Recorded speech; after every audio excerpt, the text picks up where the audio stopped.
Mon père a défendu ma sœur après avoir volé mon amoureux, puis a supplié de l'aide quand son fiancé a volé 50 000 $ et s'est enfui. J'ai toujours été l'autre fille dans ma famille. Je le savais depuis l'âge de 8 ans, quand mes parents ont manqué ma présentation scolaire parce que Giovanna, ma sœur aînée, avait un léger rhume. Ce n'est pas qu'elle avait de la fièvre ou quoi que ce soit de grave, elle ne se sentait tout simplement pas bien. En récitant mon poème devant un auditorium rempli de parents fiers, mes yeux ont parcouru l'assistance, à la recherche de deux visages qui ne sont jamais apparus. Parfois, je me demande s'il y a un moment précis où les enfants réalisent qu'ils ne sont pas la priorité de leurs parents. Pour moi, ce jour-là est resté gravé dans ma mémoire comme le premier d'une longue série. Giovanna a toujours été la star de la famille Martinez extravertie, populaire et, selon mes parents, dotée d'une personnalité rayonnante. J'étais tout le contraire introverti, studieuse et avec ce que mon père appelait une personnalité trop sérieuse, comme si être responsable était une chose négative. Ruth, pourquoi ne peux-tu pas être plus comme ta sœur? Était la phrase préférée de ma mère. Je l'ai entendue tellement de fois que c'est presque devenu mon deuxième prénom. J'ai travaillé dur tout au long du lycée pour obtenir des notes parfaites. Quand j'ai ramené à la maison mon premier bulletin avec que des A, mes parents l'ont à peine regardé. Bon travail, Ruth, mais ces matières sont faciles, a dit mon père distraitement en consultant son téléphone. De plus, tu as probablement juste eu de la chance aux examens. Le même jour, Giovanna est arrivée avec un bulletin rempli de C et de D, et mes parents ont réagi comme si elle avait gagné un prix Nobel. Nous sommes si fiers de toi, chérie. Nous savons à quel point tu essaies, s'est exclamée ma mère, collant le bulletin médiocre de Giovanna sur le réfrigérateur, où il est resté pendant des mois. Le mien n'y est jamais arrivé. En grandissant, le schéma est devenu plus évident. Giovanna a abandonné 3 programmes universitaires différents, et à chaque fois, mes parents l'ont consolée, disant qu'elle cherchait encore sa voie. Pendant ce temps, quand j'ai mentionné que je voulais étudier la finance et l'intelligence économique, mon père a éclaté de rire. Toi, dans la finance? C'est pour les gens qui ont des compétences en mathématiques et en relations sociales, mieux vaut étudier quelque chose de plus facile, a-t-il déclaré, brisant mon rêve comme s'il s'agissait d'un insecte gênant. Mais le pire n'était pas leur favoritisme académique constant. Le pire est arrivé sous la forme d'un garçon nommé Miguel. Miguel Alvarez était mon premier amour. Je l'ai rencontré lors de ma dernière année de lycée, et pour la première fois, quelqu'un semblait vraiment me voir. Pendant 6 mois, j'ai cru avoir trouvé quelqu'un qui appréciait mon intelligence et ma personnalité. Mes parents semblaient même approuver notre relation, l'invitant constamment à dîner. Ce que je ne savais pas, c'est qu'ils ne l'invitaient pas pour moi. Un jour, je suis rentré tôt à la maison et j'ai trouvé Miguel en train d'embrasser Giovanna sur le canapé du salon. Mon cœur s'est brisé en 1000 morceaux, mais ce qui a été vraiment dévastateur, c'est ce qui s'est passé ensuite. Je suis désolé, Ru, mais ta sœur et moi avons une connexion spéciale, a dit Miguel sans une once de remords. Tu as toujours été trop ennuyeuse. Je m'attendais à ce que mes parents soient furieux, qu'ils défendent leur fille cadette, qu'ils ressentent au moins une certaine indignation. Au lieu de cela, ma mère a dit ces choses arrivent, Ruth, on ne peut reprocher à personne de suivre ses sentiments. Mon père a ajouté Giovanna et Miguel forment un couple beaucoup plus logique, ce sont tous les deux des personnes sociables, tu comprends? J'ai parfaitement compris. J'ai compris que je ne serai jamais une priorité pour eux, que peu importe mes efforts, je serai toujours inférieur à Giovanna. Cette nuit-là, en pleurant silencieusement dans ma chambre, j'ai pris la décision qui allait changer ma vie. Je partirai loin, très loin, et je le ferai en secret. J'ai postulé dans plusieurs universités, mais j'avais le cœur à l'université de Chicago, connue pour son excellent programme de finance. Quand j'ai reçu ma lettre d'acceptation avec une bourse partielle, j'ai ressenti un mélange d'euphorie et de panique. La bourse couvrait 70% des frais de scolarité, mais j'avais encore besoin d'aide pour le reste et les frais de subsistance. Quand j'ai rassemblé le courage de parler à mes parents, leur réponse était prévisible. Chicago, impossible, c'est trop cher et trop loin, a déclaré mon père. Nous avons déjà mis de l'argent de côté pour que tu étudies à l'université d'État, comme nous l'avions toujours prévu. Et Giovanna, ai-je demandé, connaissant la réponse. Ta sœur a des besoins différents, a répondu ma mère, évasive. Cette nuit-là, j'ai découvert qu'ils avaient versé un acompte sur un appartement pour Giovanna près de l'université privée où elle poursuivait son 4e diplôme, en plus de couvrir la totalité de ses frais de scolarité. C'est alors que j'ai élaboré mon plan. Je leur ai menti. Je leur ai dit que j'avais été refusé à Chicago et que j'étudierais à l'université d'État comme ils le voulaient. En réalité, j'ai loué une boîte postale où je recevais toute ma correspondance universitaire, et j'ai travaillé à temps partiel dans un café pour couvrir les dépenses que ma bourse ne couvrait pas. Pendant 4 ans, j'ai mené une double vie. Mes parents croyaient que j'étudiais localement et que mes notes étaient acceptables. En réalité, j'obtenais mon diplôme avec mention d'une des meilleures universités du pays, nouant des contacts et assurant mon avenir financier. Le jour de ma remise de diplôme, alors que mes camarades de classe célébraient avec leur famille, j'étais seul, mais je ne me sentais pas triste. Pour la première fois de ma vie, j'ai senti que j'avais fait quelque chose entièrement pour moi-même et par moi-même, sans rechercher l'approbation qui ne viendrait jamais. 2 semaines plus tard, j'ai reçu une offre d'emploi d'un important cabinet de conseil à New York. Le salaire de départ $110 000 par an plus les primes. J'ai failli m'évanouir en voyant les chiffres. Tout se passait parfaitement jusqu'à ce que je reçoive l'appel qui allait tout changer. Mon père, de son ton autoritaire habituel, m'a informé que Giovanna se mariait dans 3 mois. Ce n'était pas une invitation, c'était un ordre: tu dois venir, c'est ta sœur, et c'est un jour important pour la famille, a-t-il déclaré. Papa, je suis très occupé avec l'université et le travail, ai-je essayé de m'excuser. Je me fiche de tes excuses. Si tu ne viens pas, j'arrêterai de payer tes études supérieures. Tu nous as déjà coûté assez cher avec tes notes médiocres. J'ai failli rire de l'ironie de la situation, mon père me menaçant avec quelque chose dont je n'avais plus besoin, ignorant que sa fille médiocre gagnait désormais plus en 1 an que lui en 3. Je serai là, ai-je finalement répondu, prenant une décision qui allait changer à jamais la dynamique de notre famille. Ce que mes parents ne savaient pas, c'est que j'étais sur le point de revenir, mais pas en tant que la Ruth dont ils se souvenaient. Je reviendrai en tant que quelqu'un qu'ils ne pourraient plus ignorer. Le vol vers ma ville natale a été une torture. À chaque kilomètre parcouru par l'avion, j'avais l'impression de remonter le temps, de redevenir la Ruth Martinez invisible. Même vêtue de mon tailleur et de mon ordinateur portable de dernière génération, je me sentais comme une imposteuse. Pendant le vol, j'ai vérifié les messages de ma mère, une liste interminable de tâches pour aider au mariage de Giovanna. Bien sûr, parce qu'en plus de me forcer à y assister, il s'attendait à ce que je sois l'assistante personnelle non rémunérée de la mariée. La famille parfaite a besoin de la fille imparfaite pour faire le sale boulot, ai-je pensé amèrement. Mon père m'attendait à l'aéroport avec cette expression perpétuellement déçue qu'il me réservait exclusivement. Tu es en retard, a été sa salutation après 3 ans sans se voir. Le vol a été retardé, papa, ai-je répondu en lui montrant mon téléphone avec la notification de la compagnie aérienne. Tu as toujours des excuses, a-t-il marmonné en s'emparant de ma valise. Il a parlé sans arrêt du mariage merveilleux qu'ils organisaient, de l'avenir brillant de Giovanna avec Raoul, et de la chance qu'ils avaient d'enfin avoir un vrai homme dans la famille. Raoul est cadre dans une multinationale, tu sais? Il gagne très bien, pas comme ces emplois de serveuse que tu obtiens, a-t-il commenté, ignorant que mon petit boulot pouvait acheter sa maison 5 fois. J'ai voulu lui dire la vérité à ce moment-là, mais quelque chose m'en a empêché. Une partie de moi voulait regarder tout le spectacle avant de révéler mon atout. En arrivant à la maison, ma mère m'a brièvement serré dans ses bras avant de me bombarder d'instructions: Ruth, c'est tellement bien que tu sois là. J'ai besoin que tu ailles avec Giovanna à l'essayage final de la robe demain, puis que tu récupères les centres de table, et dans l'après-midi, que tu aides pour les invitations restantes. Maman, je viens d'arriver après un vol de 4 heures, ai-je protesté. Ta sœur planifie ce mariage depuis des mois, pendant que tu étais occupé avec quoi que ce soit que tu fais, a-t-elle répondu en faisant un geste dédaigneux de la main. C'est le moins que tu puisses faire. Avant que je puisse répondre, la porte d'entrée s'est ouverte brusquement. Giovanna est entrée comme un tourbillon, suivie d'un homme grand et arrogant que j'ai supposé être Raoul, et de Miguel. Mon estomac s'est noué quand je les ai vus. 3 ans n'avaient pas effacé l'humiliation. Petite sœur, a crié Giovanna en me serrant dans ses bras avec un faux enthousiasme. Je suis si contente que tu puisses faire une pause de quoi que ce soit que tu étudies. La finance, ai-je répondu sèchement. Oh, c'est vrai, ça, a-t-elle dit avec dédain. Écoute, laisse-moi te présenter mon futur mari, Raoul.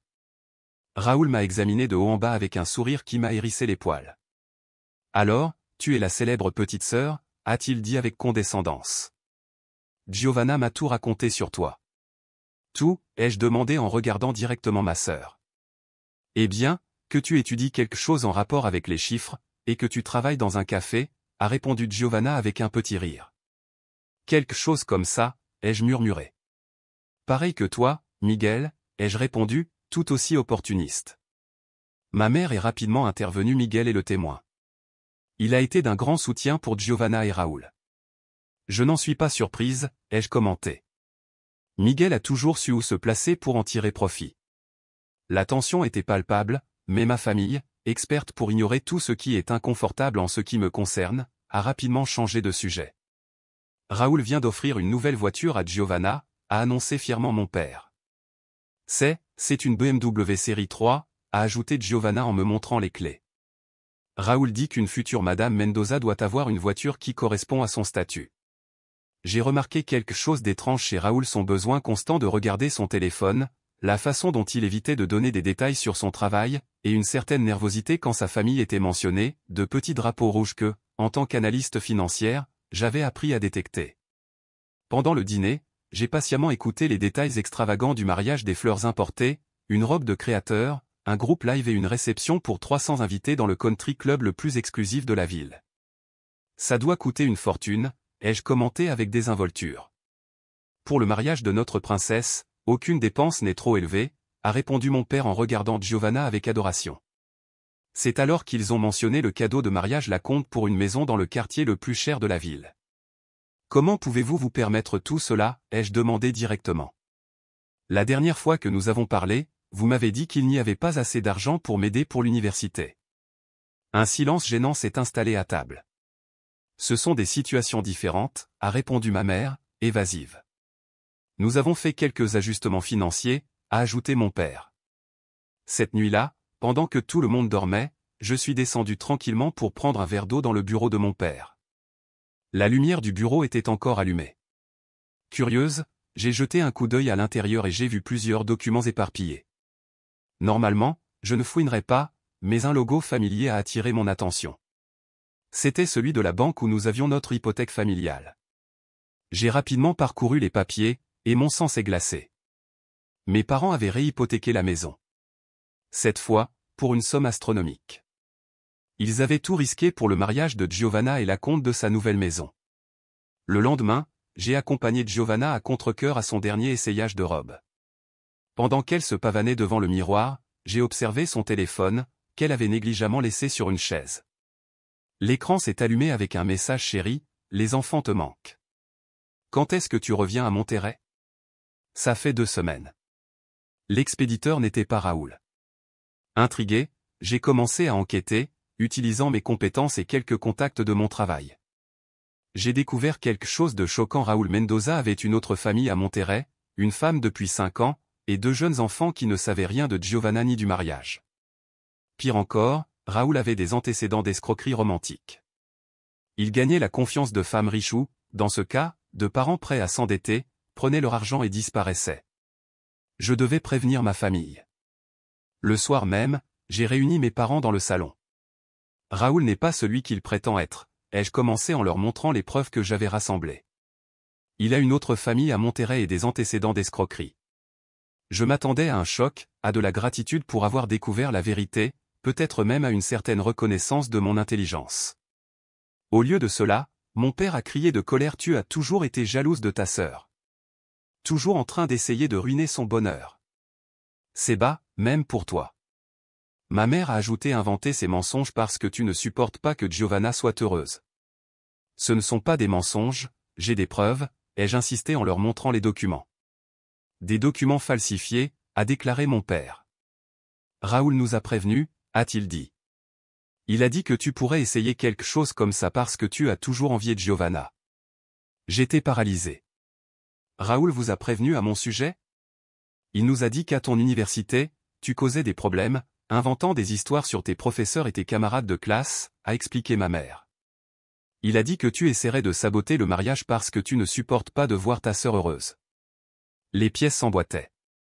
Raoul m'avait devancé, semant le doute sur moi avant que je puisse exposer la vérité sur lui, une stratégie de manipulation classique. Et ils ont cru un homme qu'ils connaissaient depuis moins d'1 an au lieu de leur propre fille. Pourquoi, ai-je demandé, la voix brisée. Nous connaissons notre fille, a répondu froidement mon père, et nous savons de quoi tu es capable quand tu n'es pas au centre de l'attention. À ce moment-là, j'ai compris que peu importe les preuves que je présenterais, ils ne me croiraient jamais parce qu'ils n'ont jamais voulu croire en moi. J'ai quitté la maison ce soir-là et je me suis installé dans un hôtel. Pendant les jours suivants, j'ai regardé de loin les préparatifs du mariage se poursuivre. Giovanna, inconsciente de la vraie nature de son fiancé, flottait dans un nuage de bonheur toxique. Mes parents, fiers et aveugles, dépensaient de l'argent qu'ils n'avaient pas pour une célébration qui allait se terminer en désastre. Et j'ai attendu, sachant que la vérité finit toujours par éclater, même quand personne ne veut la voir. Le jour du mariage s'est levé radieux, comme si l'univers conspirait pour donner à Giovanna la journée parfaite qu'elle avait toujours méritée, selon mes parents. De ma chambre d'hôtel, j'ai regardé l'horloge 9 heures du matin. La cérémonie est prévue pour 18 heures. J'avais décidé d'y assister, non par obligation filiale, mais pour assister à l'inévitable désastre. Je savais que cela semblait malveillant, mais après des années à être la méchante dans une histoire que je n'ai jamais écrite, pour une fois, je voulais être présente lorsque la vérité serait révélée. J'ai enfilé mon plus beau tailleur, un Armani bleu foncé que j'avais acheté avec ma première prime trimestrielle, appliqué mon maquillage avec précision, mis les boucles d'oreilles en diamant que je me suis offertes lorsque j'ai obtenu ma promotion, et complété la tenue avec des escarpins bas qui coûtaient plus cher que la première voiture de mon père. Si je devais assister à l'effondrement de l'illusion familiale, je le ferais en ayant l'air impeccable. À 17h30, je suis arrivé à l'église. Les invités entraient déjà, tous vêtus de leurs plus beaux atours. J'ai reconnu des tantes, des oncles, des cousins et des amis de la famille que je n'avais pas vus depuis des années. Personne ne m'a interrogé sur mon absence, personne n'a été surpris de me voir. C'était comme si mon existence était si insignifiante que ma présence ou mon absence passait totalement inaperçue. Je suis entré dans l'église et me suis assise au 3e rang, du côté de la famille de la mariée. Ma mère, occupée à donner des ordres de dernière minute au fleuriste, a à peine remarqué mon arrivée. Mon père était dans une pièce à côté avec Giovanna, lui faisant probablement l'un de ses discours sur la façon dont il était fier d'elle. Miguel, dans son rôle de témoin, planait près de l'autel. Nos regards se sont croisés, et il a rapidement détourné les yeux. Lâche, ai-je pensé. 18h la musique a commencé, les invités ont pris place. 18h15 les gens ont commencé à murmurer, il n'y avait aucun signe du marié. 18h30 j'ai vu mon père sortir de la pièce à côté et parler précipitamment avec l'organisateur du mariage. Son visage reflétait l'inquiétude.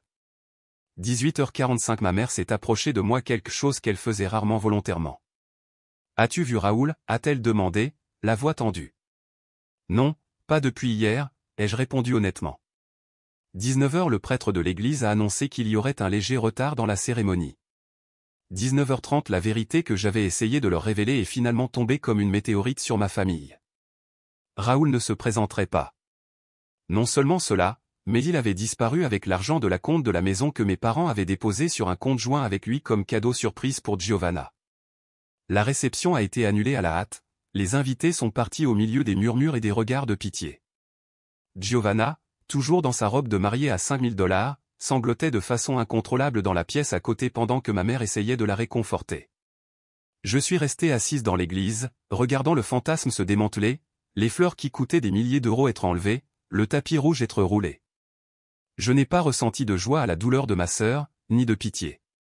Juste un étrange sentiment d'aboutissement, comme si j'assistais à la fin inévitable d'une histoire mal racontée. 3 jours plus tard, la tempête qui a suivi le mariage raté a atteint son paroxysme. Mes parents ont découvert que Raoul avait vidé le compte joint où ils avaient déposé $50 000 pour la compte de la maison. Non seulement cela, mais il avait utilisé les informations financières de mon père pour contracter plusieurs prêts à son nom.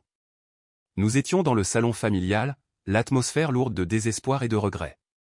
Giovanna n'était pas sortie de sa chambre depuis des jours. Ma mère semblait avoir vieilli de 10 ans en 72 heures. Nous allons perdre la maison, a dit mon père d'une voix vaincue, quelque chose que je n'aurais jamais pensé entendre. Nous ne pouvons pas payer les prêts et la 2e hypothèque. Ne pouvez-vous pas demander de l'aide à un parent, ai-je demandé, connaissant la réponse. Nous avons déjà essayé, a répondu ma mère. Personne n'a ce genre d'argent disponible. Le silence qui a suivi était lourd, chargé d'attentes non dites. Finalement, mon père m'a regardé directement, chose inhabituelle. Ruth, a-t-il commencé en ravalant difficilement sa fierté, je sais que nous n'avons pas été, que je n'ai pas été le meilleur père pour toi. Quel euphémisme, ai-je pensé. Mais nous sommes une famille, a-t-il poursuivi, et en ce moment, nous avons besoin de ton aide. N'importe quel montant que tu peux prêter de ton travail au café, ou de tes économies universitaires, nous te rembourserons. Je te le promets. C'était le moment que j'avais imaginé à maintes reprises, ma famille ayant besoin de moi, reconnaissant ma valeur, même si c'était par désespoir. Mais la réalité avait un goût différent de mes fantasmes. Je n'ai pas ressenti de triomphe ni de satisfaction, seulement une profonde tristesse pour tout le temps et l'amour perdu. J'ai quelque chose à vous dire, ai-je annoncé en me levant. Et je pense que vous devriez vous asseoir. Je leur ai tout raconté: mon admission à l'université de Chicago, l'obtention de mon diplôme avec mention, mon travail à New York et mon salaire à 6 chiffres. Je leur ai montré des photos, des courriels, mon diplôme universitaire, que j'avais apporté avec moi, anticipant ce moment. Leurs visages sont passés de l'incrédulité à l'étonnement, et enfin, à quelque chose que je n'avais jamais vu diriger vers moi du respect. Pourquoi ne nous l'as-tu jamais dit, a demandé ma mère d'une voix tremblante. Quand, ai-je demandé. Quand avez-vous posé des questions sur mes études? Quand avez-vous manifesté de l'intérêt pour ma carrière? Quand avez-vous été fier de mes réalisations, ai-je répondu sans hostilité, énonçant simplement des faits. Nous aurions pu t'aider, a murmuré mon père. J'ai laissé échapper un petit rire. M'aider? Vous avez hypothéqué la maison pour payer le mariage de Giovanna tout en me disant qu'il n'y avait pas d'argent pour mes études. Vous m'avez laissé croire que je n'étais pas assez intelligente pour une carrière dans la finance.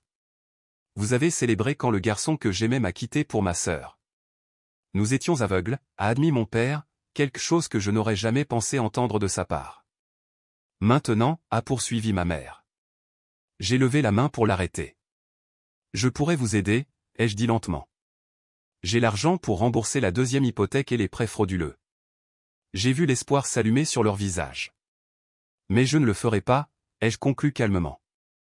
L'espoir s'est envolé aussi vite qu'il était apparu. Quoi, s'est exclamé mon père avec incrédulité. Tu vas nous laisser perdre notre maison. Ta propre famille. Non, ai-je répondu.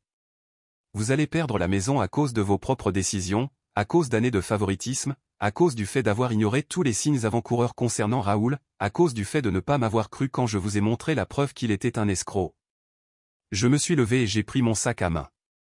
Pendant toute ma vie, vous m'avez fait sentir que je n'étais pas assez bien, que mes réalisations n'avaient pas d'importance, que ma valeur en tant que personne dépendait de votre approbation, qui n'est jamais venue. Il m'a fallu des années de thérapie pour comprendre que le problème n'a jamais été moi, c'était vous et la dynamique toxique que vous avez créée. Mais nous sommes ta famille, a insisté ma mère, les larmes coulant sur son visage. La famille, ce n'est pas seulement partager l'ADN, ai-je répondu. C'est une question de respect, de soutien et d'amour inconditionnel, des choses que je n'ai jamais reçues dans ce. Je me suis dirigé vers la porte mais je me suis arrêté un instant. Je ne vous souhaite pas de mal, ai-je dit sincèrement. En fait, j'espère que cette situation vous donnera l'occasion de réfléchir et de grandir en tant que personne et en tant que parent. Peut-être pourrez-vous être le véritable soutien pour Giovanna que vous n'avez jamais été pour moi. Tu pars comme ça, a demandé mon père, sa voix mêlant incrédulité et une pointe de respect réticent. Je suis parti il y a longtemps, papa, seulement personne ne l'a remarqué. J'ai quitté cette maison pour la dernière fois, non pas le cœur plein de ressentiment, mais avec la paix de quelqu'un qui est enfin libéré d'un fardeau qu'il n'aurait jamais dû porter. Je ne me sentais pas coupable de ne pas les avoir aidés financièrement. Parfois, la meilleure façon d'aimer quelqu'un est de le laisser faire face aux conséquences de ses actes. 3 mois plus tard, j'ai reçu un courriel de Giovanna. Ils avaient perdu la maison et avaient déménagé dans un petit appartement. Mes parents ont dû sortir de leur retraite anticipée pour retravailler. Elle avait trouvé un emploi de réceptionniste et, pour la première fois de sa vie, gagnait sa vie. Je comprends maintenant pourquoi tu as fait ce que tu as fait, a-t-elle écrit. Je ne te demande pas pardon, et je ne te reproche pas de ne pas nous avoir aidés. Je voulais juste que tu saches que, même si cela s'est produit de la pire façon possible, cette expérience nous change tous. Peut-être qu'un jour, si tu le veux, nous pourrions essayer de construire la relation fraternelle que nous n'avons jamais eue. Je n'ai pas répondu immédiatement. J'ai enregistré le courriel et laissé mes émotions se calmer.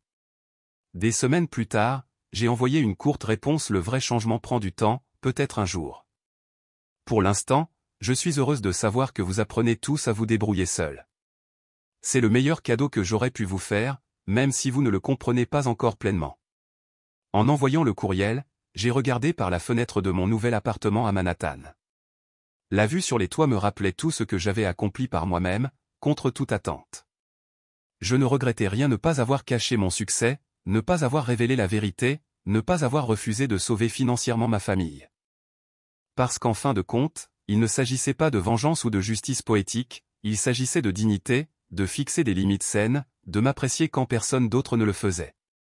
Et c'est peut-être la leçon la plus précieuse que j'ai jamais reçue de la famille, qui m'a toujours fait me sentir invisible, que la validation la plus importante est celle que nous nous donnons à nous-mêmes. Un jour, peut-être, il y aura de la place pour le pardon et la réconciliation, mais pour l'instant, je me contentais de la paix de savoir que j'étais enfin visible. Pas pour eux, pour moi-même. Et ainsi se termine mon histoire. Si j'ai appris quelque chose au cours de ce voyage, c'est que le respect et le véritable amour ne se mendient pas, ils se gagnent, ou ils ne sont tout simplement pas pour vous.